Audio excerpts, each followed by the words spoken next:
criticar falsos pastores não tem nada a ver com criticar o evangelho. A gente respeita o evangelho, a gente respeita a religião, a gente respeita Jesus Cristo, a gente respeita todas as religiões, mas o Silas Malafaia, ele é, obviamente, um picareta da fé. Essas igrejas, elas colocam a palavra Jesus Cristo para conquistarem os cristãos, mas eles pregam, na realidade, uma espécie de judaísmo de submissão.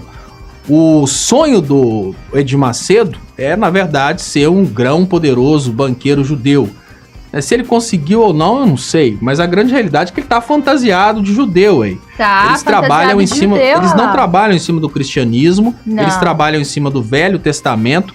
E uma coisa para falar agora sobre essa parte bíblica, tem muitas pessoas, né? O mais engraçado é que no imaginário dos fanáticos, a Bíblia, ela foi escrita por Deus e foi entregue aos homens, mas não é.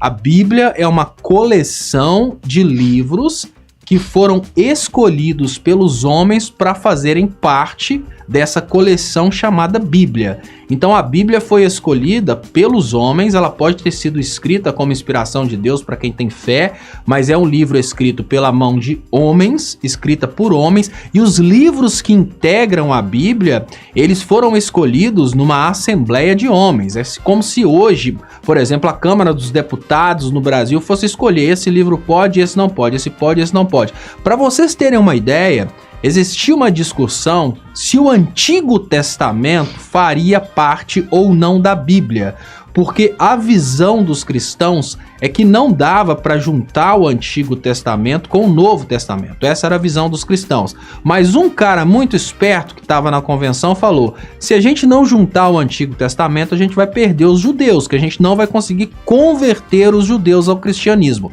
Então a Bíblia cristã, ela junta o Antigo Testamento e o Novo Testamento exatamente por uma estratégia de conversão de judeus. A ideia era: precisamos converter os judeus. Se a gente fizer um livro sagrado que jogue fora os escritos que já existem a respeito da religião judaica, a gente não vai conseguir converter os judeus. Então isso foi uma convenção, isso foi uma decisão. Então o Velho Testamento existe na Bíblia porque estrategicamente aquele povo que estava fundando o cristianismo, ele precisava converter judeus, então precisava criar uma compatibilidade. Para vocês terem uma ideia, Roma criou a Maria, mãe de Jesus Cristo, porque existia um culto em Roma a uma virgem que deu à luz sem macular, e eles precisavam continuar comercializando. No momento que Roma se converteu ao cristianismo,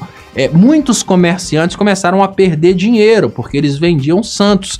Então Roma precisava, de uma forma ou de outra, continuar comercializando os santos. Então foi o momento que eles decidiram que a Maria, mãe de Jesus Cristo, ia passar a ser aquela virgem que deu à luz a um Deus sem macular. Ou seja, é uma mistura de culto pagão com a história de Jesus Cristo. E o mais interessante, a parte mais bizarra da Bíblia, a coisa mais estranha na Bíblia, é a exclusão dos livros de Maria. Sim, os livros que foram escritos pela mãe de Jesus Cristo não foram aceitos na Bíblia.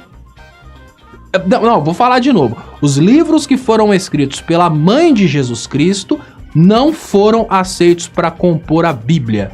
E tem outros livros que as pessoas perguntam: por que esses livros não foram aceitos? Um dos livros mais famosos, que era para estar na Bíblia, mas não foi aceito na Bíblia, o livro de Enoque. São quebra-cabeças aí a respeito da Bíblia. Mas a realidade, só voltando nesse ponto, é que tem muita enganação a respeito da religião. O que acontece hoje é que nós temos dentro do Brasil várias igrejas que são controladas por Israel. Elas não pregam o cristianismo, elas pregam uma versão de submissão à política de Israel. Então, o que é ensinado para o fiel nessas igrejas? É ensinado que eles precisam obedecer, obedecer e obedecer sempre.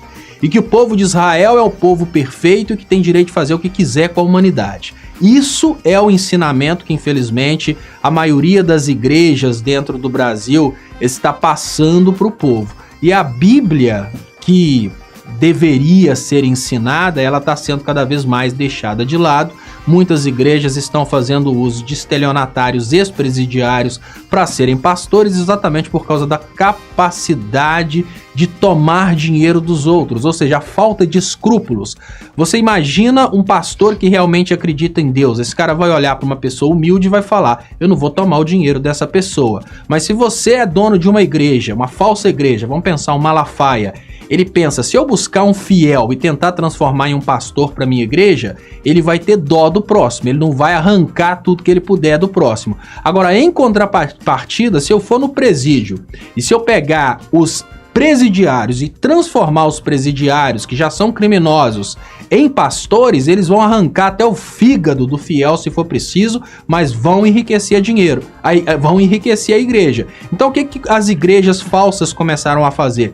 Elas pararam de procurar entre os membros aqueles que acreditam em Deus para transformar em pastores e começaram a buscar presidiários. Eles têm um trunfo duplo, que eles falam que o presidiário abandonou a vida do crime e se transformou num fiel e que agora é pastor, mas na verdade não é isso. Na verdade é porque aquele presidiário já não acredita em Deus, não tem escrúpulos, ele não vai ter nenhuma pena de deixar, por exemplo, uma pessoa no zero tomar todo o patrimônio da pessoa e falar que se a pessoa entregar todo aquele patrimônio ela vai curar de um câncer, o familiar vai se salvar disso, daquilo e daquilo outro. Então as igrejas começaram a substituir a fé pelo criminoso. E agora muitos pastores dessas igrejas que comercializam a fé são ex-presidiários, exatamente porque são os mais preparados para tomarem o patrimônio das pessoas. E agora eles tomam o patrimônio das pessoas de uma forma legalizada. São as igrejas. Ninguém vai chegar perto deles e falar que eles estão roubando. Eles estão pedindo